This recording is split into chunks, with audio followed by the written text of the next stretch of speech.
Hello दोस्तों। जय माता दी। मैं अजय आज आप सभी के सामने प्रकृति से संबंधी कुछ आगे के प्रश्न लेकर आया हूँ, जिसमें जनसंख्या संबंधित प्रश्न हैं जो परीक्षा में पूछे जाते हैं। जनसंख्या में अलग अलग वर्षों में वृद्धि या कमी दी जाती है कि अगर एक वर्ष में जनसंख्या 10% की वृद्धि होती है, उससे अगले वर्ष में दूसरे वर्ष में 20% की वृद्धि होती है, तीसरे वर्ष में 20-40% की वृद्धि या कमी होती है। तो बताइए 3 साल बाद नगर की जनसंख्या कितनी होगी। इस प्रकार के सवाल जो परीक्षाओं में आते हैं, उन पर आधारित प्रश्नों पर आज हम चर्चा करेंगे, उनको हम सॉल्यूशन करेंगे, उनको समझेंगे। दूसरा जो सवाल आज हम समझेंगे दूसरे प्रकार के, उसमें समझेंगे प्रतिशत वृद्धि या कमी। जैसे किसी आयत की लंबाई या चौड़ाई में जो प्रतिशत परिवर्तन दिखाया जाता है कि किसी आयत की लंबाई में 40% की वृद्धि की जाती है तथा किसी चौड़ाई में उसके 20% की कमी की जाती है, तो उसके क्षेत्रफल में कुल कितना परिवर्तन होगा। इस प्रकार के प्रश्न आपको हमेशा परीक्षाओं में देखने को मिल जाएंगे। सबसे पहले हम चर्चा करेंगे परीक्षा पर आधारित प्रश्न के बारे में। इस प्रकार के प्रश्न को हम समझेंगे और देखेंगे। कई लोग इस प्रश्न को जो है सीआई के जो फॉर्मूला है उसके तरीके से लगाते हैं, लेकिन आपको उसे याद करने रखने की कोई ज़रूरत नहीं है। आप बिल्कुल बेसिक जो मैंने पिछली वीडियोज़ में बताया था कि किस प्रकार से वृद्धि को लिखा जाता है, किस प्रकार से कमी को लिखा जाता है, उस प्रकार से आप जो है सवाल को आसानी से लगा सकते हैं। चलिए पहले इस पर चर्चा करते हैं। माना कि किसी गांव की जनसंख्या माना कि पहले 1000 है। शुरुआत में गांव की जो जनसंख्या है वो 1000 है। सवाल में इस प्रकार कहा जाता है कि यदि उसके प्रथम वर्ष में 10% की वृद्धि होती है, दूसरे वर्ष में 20% की वृद्धि होती है, तो बताइए 2 वर्ष बाद गांव की जनसंख्या क्या होगी। तो इस प्रकार के प्रश्नों में सबसे पहले आप जो जनसंख्या दी है उसे लिखते हैं।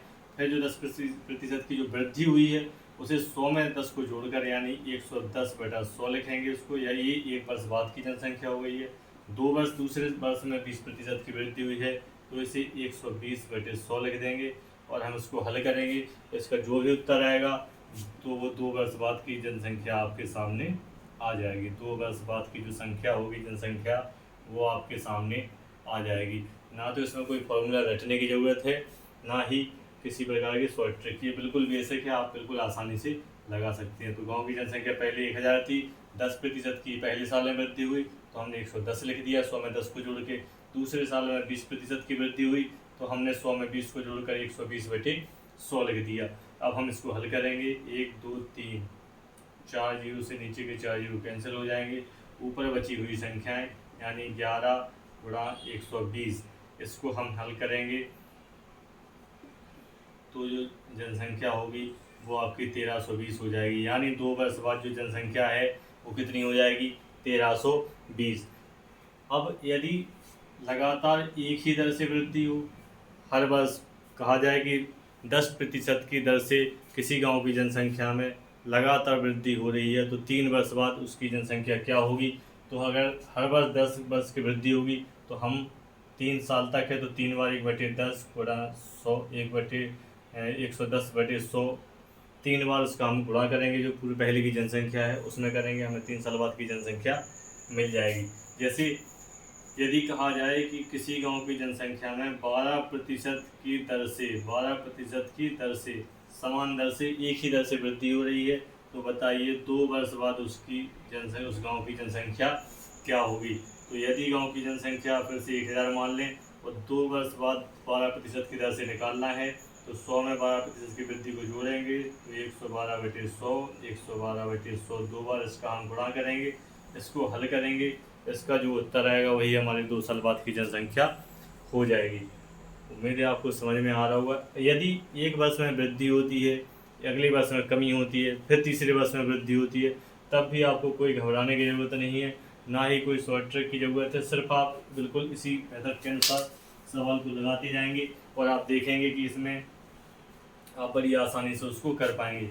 माना कि फिर से जनसंख्या को हम 1000 मान लें और यदि पहले वर्ष में 20% की वृद्धि होती है, पहले वर्ष में 20% की वृद्धि होती है, दूसरे वर्ष में 20% की कमी आ जाती है, तीसरे वर्ष में 10% की वृद्धि होती है, तो बताइए कि 3 वर्ष बाद गांव की जनसंख्या क्या होगी। इस प्रकार के प्रश्न आपको परीक्षा में देखने को मिल जाते होंगे। कई लोग इसमें शॉर्ट ट्रिक का इस्तेमाल करते हैं, कई लोग इसमें जो है शॉर्ट ट्रिक का इस्तेमाल करते हैं 1/±100 इसकी पावर n लगा के इस प्रकार से जो है इसको हल करते हैं कितने समय में। लेकिन इस प्रकार से सवाल को कठिन हो जाता है। इस प्रकार से आप बड़ी आसानी से इसको लगा सकते हैं। पहले साल में 20% की वृद्धि होती है, आप 120/100 कर दीजिए। दूसरे साल में 20% की कमी हो रही है, तो आपको मैंने बता दिया था यदि कमी होती है तो 100 में से उतना कम कर देंगे। तो 20% की कमी होगी तो हम इसको 80% यानी 80/100 लिखेंगे। फिर से 10% की वृद्धि हो रही है तो हम 100 में 10 जोड़ देंगे तो 110/100 हो जाएगा। इस प्रकार से इसको हल करने के बाद जो भी उत्तर आएगा वो हमारा 3 वर्ष बाद की जनसंख्या हो जाएगी। इस प्रकार के प्रश्न आपको लगातार परीक्षा में मिल जाएंगे कि किसी गांव की जनसंख्या इतनी है, पहले साल में 10% की वृद्धि होती है, दूसरे वर्ष में 20% की कमी होती है, तीसरे वर्ष में 10% की वृद्धि होती है। तो बताइए 3 वर्ष बाद गाँव की जनसंख्या क्या होगी। तो इस तरीके से आप सवाल को बड़ी आसानी से लगा सकते हैं। ये पहले की जनसंख्या दी हुई है, उसके बाद की जनसंख्या आपको निकालनी है। तो आप इस तरीके से उसमें गुणा करते जाइए, वृद्धि या कमी है उसी हिसाब से आप गुणा करते जाइए, आपका उत्तर आ जाएगा। कुछ सवालों में दिया रहता है कि किसी गांव की जनसंख्या में पहले साल में 10% की वृद्धि होती है, दूसरे साल में 20% की वृद्धि होती है, यानी हर साल की वृद्धि या कमी दी हुई होती है। और कुछ साल बाद की जो जनसंख्या हो जाएगी वो सामने दी रहती है और पहले की जनसंख्या पूछी जाती है। पहले की जो जनसंख्या है वो आपसे पूछी जाएगी और आपको जो वृद्धि है पहले साल, दूसरे साल, तीसरे साल वृद्धि या कमी है वो सब देने के बाद 3 साल बाद की जो जनसंख्या है वो आपके सामने दे दी जाएगी और आपसे पूछा जाएगा कि पहले जनसंख्या कितनी थी। तो इस प्रकार के सवालों में कुछ नहीं करना, बिल्कुल लगाने का तरीका यही रहेगा। यहाँ हम पहले वाली जनसंख्या लिखते हैं तो बाद वाले में हम जब यहाँ बाद वाली लिखेंगे तो सारी जो संख्याएं हैं हर साल की उसको व्युत्क्रम यानी उल्टा करके लिख देंगे। 100/120 के लिए 100/80, 100/110। जैसे कोई सवाल आया कि किसी गांव की जनसंख्या में पहले साल 10% की वृद्धि होती है, दूसरे साल 10% की कमी होती है। इस प्रकार 2 वर्ष बाद जो है गांव की जनसंख्या 5000 हो जाती है। तो बताइए प्रारंभिक जनसंख्या क्या थी। तो प्रारंभिक जनसंख्या जो हम निकालेंगे तो इसमें हम जब बाद वाली जनसंख्या जब हम लिखेंगे तो जो पहले, दूसरे, तीसरे साल की जो वृद्धियाँ हम 100 में जोड़कर अपॉन में 100 लिखते थे उसको हम व्युत्क्रम यानी उल्टा करके लिख देंगे। उल्टा क्यों होती है? इसलिए क्योंकि माना कि प्रारंभिक में हमें पता नहीं है तो हम x मानेंगे कि प्रारंभिक में गांव की जनसंख्या x है, पहले साल में उसमें 10% की वृद्धि हुई तो हम 110/100 लिखेंगे। दूसरे साल में 10% की कमी हुई 90/100 लिखेंगे। इस प्रकार से जब प्रश्न में जब ये जो 5000 है ये इस तरफ आ जाता है कि 2 साल बाद गाँव की जनसंख्या 5000 है। इस सवाल को जब आप आगे हल करेंगे तो फिर से यही चीज़ सामने आ जाएगी। ये आपको सीधा बता दिया जाता है, इसमें कन्फ्यूजन होता है आगे। लेकिन अगर आपको ये पता चल गया कि आपको ऐसे ही लगाना, सिर्फ एक स्टेप का सिर्फ फ़र्क है और आपका कन्फ्यूजन बिल्कुल दूर हो जाएगा। आप हमेशा इस प्रकार के सवालों को बड़ी आसानी से लगा पाएंगे। कोई भी सवाल हो, कोई संख्या दी हुई, कोई संख्या है उसमें 10% वृद्धि करने के बाद वह संख्या इतनी हो जाती है तो बता प्रारंभिक जो संख्या थी वो क्या थी। इस प्रकार पर आधारित कोई भी प्रश्न हो आप बड़ी आसानी से उसको लगा पाएंगे। बस एक चीज़ याद रखनी है, जब भी आपको प्रारंभिक जनसंख्या दी हुई है तो प्रथम जो जनसंख्या दी हुई है उसमें ही आप जोड़कर 10% की वृद्धि होती है 110/100। अगर पहले की आपको पता नहीं है तो आप x मान लीजिए, x में गुणा करते जाइए, x गुणे 10% की वृद्धि होती है 110/100, 20% की कमी होती है तो 80/100 का गुणा करके बराबर 2 वर्ष बाद की जो जनसंख्या दी हुई है वो बराबर किस तरह आप लिख लेंगे। तो जब हल करेंगे तो बिल्कुल आप आसानी से हल कर पाएंगे और ऐसे ही उनके उत्तर आ जाएंगे। यदि ये सीधा सीधा बताया जाएगा उल्टे तो आप कंफ्यूज हो जाओगे और आपको जो है लगेगा कि सवाल तो बहुत कठिन है, समझ में नहीं आ रहा है। ये भी मतलब जिन्हें आता है उन्हें तो यही लगेगा कि ये सवाल बहुत आसान है, लेकिन जिन्हें नहीं आते हैं उनके लिए ये सवाल भी बहुत कठिन है। तो इसीलिए हमारी सलाह है कि सवाल को हमेशा x मानकर हल कीजिए, आपसे कभी गलती नहीं होगी। आपका सवाल पर हमेशा ही उसका उत्तर सही आएगा, आपको कभी कोई कन्फ्यूजन नहीं होगा, सवाल में कोई प्रॉब्लम नहीं होगी, हमेशा सवाल बहुत ही अच्छे से लगेगा और उसका उत्तर आएगा। बस आपको याद रखना है कि जो प्रारंभिक जनसंख्या है या प्रारंभिक कोई भी संख्या है सबसे पहले उसको लिखेंगे। फिर दिया गया है कि उसमें प्रथम वर्ष में 20% की वृद्धि होती है, तो आप उसमें 120/100 का गुणा कर दीजिए। फिर दिया हुआ होता है कि दूसरे वर्ष में उसमें 30% की कमी होती है, तो आप उसमें 70/100 का गुणा कर दीजिए, बराबर 2 से 3 साल बाद की जो जनसंख्या अगर दी हुई है तो बराबर के आप उस तरफ लिख देंगे, आपका समीकरण बन जाएगा। एक बार जो आपका समीकरण बन गया तो आपको लगाने में कभी कोई प्रॉब्लम नहीं आएगी। जैसे माना कि किसी गांव की जनसंख्या 500 है, किसी गांव की जनसंख्या 500 है, यदि इसमें प्रथम वर्ष में 10% की कमी आती है, 10% की कमी, तो हम इसमें 90/100 का गुणा करेंगे। फिर यदि कहा जाए कि दूसरे वर्ष में, ये प्रथम वर्ष में, फिर कहा जाए दूसरे वर्ष में उसमें 20% की वृद्धि हो जाती है, तो हम इसी में 120/100 का गुणा कर देंगे, और जो भी हमारा उत्तर आएगा वो 1 साल और 2 साल, यानी 2 साल बाद की जो जनसंख्या है, 2 वर्ष बाद की जो जनसंख्या होगी, 2 वर्ष बाद की जो जनसंख्या होगी वो आपका उत्तर आसानी से आ जाएगी।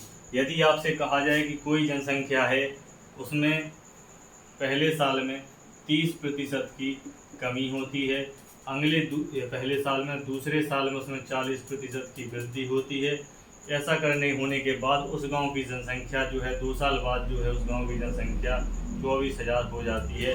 तो प्रारंभ में उस गांव की जनसंख्या क्या थी, तो हमें जब पता नहीं होता है तो हम मान लेते हैं कि प्रारंभ में जनसंख्या x थी, तब हम x लिखेंगे कि प्रारंभ में जनसंख्या x थी। तो पहले साल में 30% की कमी हुई, तो x में ही हम 70/100 का गुणा कर देंगे। 70 इसलिए क्योंकि 30% की कमी हुई है, 100 में से 30 गया तो 70 बचेगा आपका, 70/100 का गुणा करेंगे।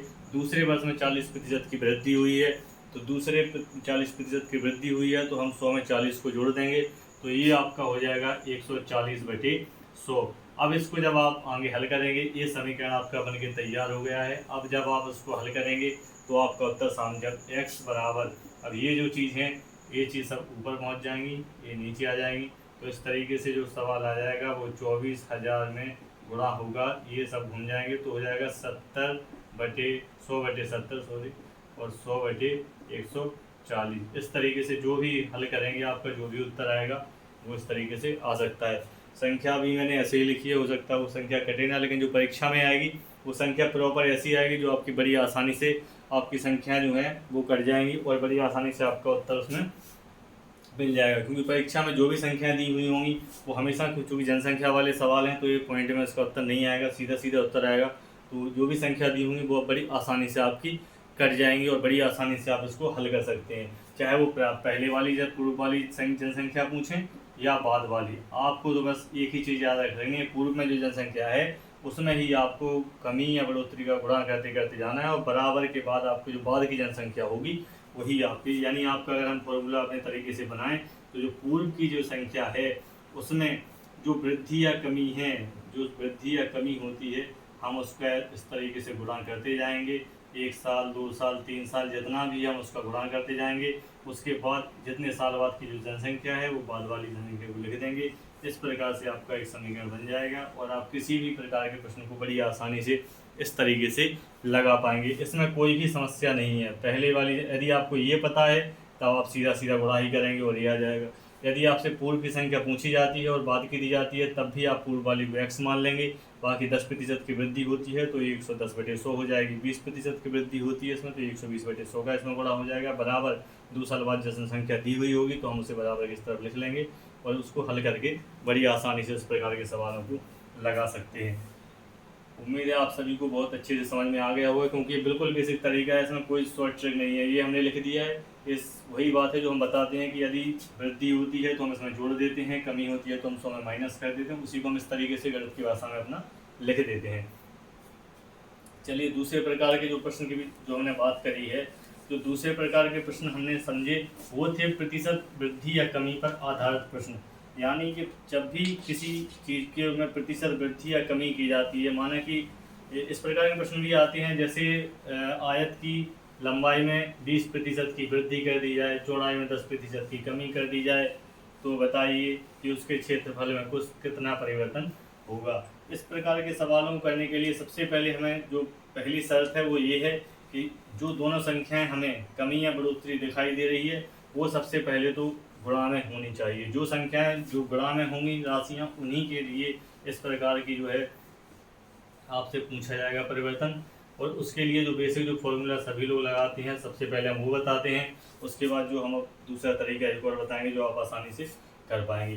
माना कि एक आयत है, आयत में जो लंबाई है और ये चौड़ाई, इस प्रकार से आयत, माना कि लंबाई में कहा गया कि 40% की वृद्धि कर दी जाती है और चौड़ाई में 20% की कमी कर दी जाती है। तो बताइए कि क्षेत्रफल में कुल क्या परिवर्तन होगा, क्षेत्रफल में कितने प्रतिशत का जो है परिवर्तन होगा। तो इस प्रकार के सवालों को लगाने का एक फॉर्मूला जो सभी लिखे रहते हैं वो होता है, जो प्रतिशत में जो परिवर्तन होता है उसके लिए जो फॉर्मूला सभी जानते ही होंगे, उसको हम लिखते हैं पहले plus minus X plus minus Y plus minus X into Y upon 100। ये जो फॉर्मूला है आमतौर पर सभी लोग इसे यूज करते हैं। सबसे पहले हम इस तरीके से बता देते हैं, पर दूसरे तरीके से भी सवाल को लगा के बता देते हैं। सबसे पहली शर्त ये है कि जब भी आपसे इस तरीके के सवाल पूछे जाएंगे उसमें दोनों चीज़ें आपकी गुणा में ही होंगी, तभी आपकी ये फॉर्मूला काम करेंगे और उसी में ही अक्सर सवाल पूछे जाते हैं। क्योंकि आयत का जो क्षेत्रफल होता है वो आप सभी को पता होगा, आयत का क्षेत्रफल होता है लंबाई गुणे चौड़ाई। तो आपको लंबाई और चौड़ाई में परिवर्तित करके फिर आपको क्षेत्रफल में प्रतिशत परिवर्तन पूछा जाएगा। जितने की राशि गुणा में होंगी, चाहे दो संख्याओं की बात हो कि किसी संख्या में पहले 20% की वृद्धि कर दी जाती है, फिर उसमें 40% की कमी हो जाती है, तो बताइए संख्या में कुल कितना परिवर्तन होगा। इस तरीके से भी सवाल को पूछा जा सकता है। तो इस फॉर्मूले के हिसाब से जब इसको लगाएंगे तो जब भी आपकी वृद्धि होगी तो आप प्लस का चिन्ह लेंगे, जब आपकी वृद्धि होगी सवाल में तो आप इसमें प्लस का चिन्ह मानेंगे, और माइनस का चिन्ह लेंगे जब कमी होगी तो उसमें माइनस का चिन्ह लगाएंगे। अब आयत का जो सवाल हमने अभी आपको बताया उसको इसमें लगाएंगे कि प्रतिशत वृद्धि आयत के क्षेत्रफल में कितनी हुई। तो हम देखते हैं 40% की वृद्धि हुई तो हम 40 प्लस के लेंगे, चौड़ाई में 20% की कमी हुई है तो हम माइनस के 20 लेंगे, प्लस माइनस का यहाँ गुणा करेंगे तो आपका आ जाएगा माइनस का ही 40 गुणा 20/100। इस तरीके से आप लिखेंगे, इसे हल करेंगे तो जो आपका उत्तर आएगा वो 40 माइनस 20, 4 दूनी 8 हो जाएगा आपका, और इधर 40 माइनस 20 और 28। इस तरीके से 40 में से 28 आएंगे तो ये 12% आ जाएगा। अब ये 12 प्लस के हैं, 12 के हम माइनस नहीं लगाया, प्लस के 12 हैं, यानी 12% की क्या हुई है वृद्धि, यानी आयत के क्षेत्रफल में 12% की वृद्धि होगी। कब? जब यदि उसकी लंबाई 40% बढ़ा दी जाए और चौड़ाई को 20% कम कर दिया जाए, तब भी उसका जो क्षेत्रफल है वो 12% उसका बढ़ जाएगा। इसी प्रकार से अगर हम दूसरा सवाल देखें कि किसी दो संख्या मान लो, किसी आयत के ही बारे में एक और ले ले कोई सवाल कि किसी आयत की लंबाई में यदि 50% की वृद्धि कर दी जाए और चौड़ाई में 40% की कमी कर दी जाए तो कुल परिवर्तन कितना होगा, क्षेत्रफल में कुल परिवर्तन प्रतिशत में कितना हो जाएगा। तो इसको हम करने का तरीका वही रहेगा, जब वृद्धि होगी तो 50 के जो 50 हैं उनको हम प्लस के 50 लेंगे, प्लस 50 हैं उनको हमने प्लस का 50 ले लिया। इसके बाद 40% की कमी है तो इसे हम माइनस के 40 ले लेंगे। अब प्लस माइनस का गुणा होगा तो अगली जो संख्या होगी वो प्लस माइनस की जगह माइनस की आ जाएगी। फिर लिखेंगे 50 गुणा दूसरा 40/100। इसको जब हम हल करेंगे 0 से 0, 0 से 0, संख्या 50 माइनस 40 माइनस 4 पंचे 20, 50 माइनस 60, ये माइनस का 10% आ गया। अब माइनस का मतलब होता है कमी, तो हमें पता चल गया कि इस प्रकार से जो है क्षेत्रफल में 10% की कमी आ जाएगी। इस तरीके से आप सवालों को बड़ी आसानी से हल कर सकते हैं। ये वो तरीका है जो सभी लोग यूज करते हैं। इसको दूसरे तरीके से भी हम हल कर सकते हैं, उसके बारे में भी हम बताते हैं। सवाल में इसी सवाल को दूसरे तरीके से हम लगाते हैं, जिसमें लंबा जो चौड़ाई है उसकी लंबाई 20% बढ़ा दी जाती है और चौड़ाई को 20% कम कर दिया जाता है। लंबाई 40% बढ़ा दी जाती है, चौड़ाई को 20% कम कर दिया जाता है। तो बताइए क्षेत्रफल में कितना परिवर्तन होगा। इसी को हम दूसरे तरीके से लगा सकते हैं कि माना कि हम मान लें कि ये लंबाई थी, ये चौड़ाई थी, तो माना अगर हम मान लें कि पहले जो क्षेत्रफल था वो 100 था, पहले क्षेत्रफल कितना था, 100 था। जब उसकी लंबाई 40% बढ़ा दी गई और चौड़ाई, तो माना 100 हमारे पास कोई संख्या है, यदि कोई संख्या है अगर हम पहले उसे 40% बढ़ा दें तो हम ये हो जाएगी। फिर यदि हम 20% कम कर दें तो फाइनली दोनों के बाद संख्या हमारी ये जो उत्तर आएगा वही परिवर्तन हो जाएगा। यहाँ 100 से 100 कैंसिल हो जाएगा, 0 से 0 यानी 2 0 से 2 0 कह जाए, 14 112। यानी पहले हमारी संख्या कितनी थी 100, बाद में कितनी हो गई है 112, यानी कुल परिवर्तन जो हुआ है वो 12% की वृद्धि हुई है। इस तरीके से आप बिल्कुल लगा, जैसे अपने गांव की जनसंख्या के सवाल लगाए थे कि किसी गांव की जनसंख्या पहले साल में 40% बढ़ जाती है, दूसरे साल में 20% कम हो जाती है, 2 साल बाद गाँव की जनसंख्या कितनी होगी।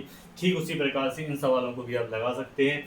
इस तरीके से आपने देखा है कि पहले 100 थी, इसके बाद हमने इस तरीके से जब हल किया कि पहले 40% की वृद्धि हुई है, फिर 20% की कमी हुई है।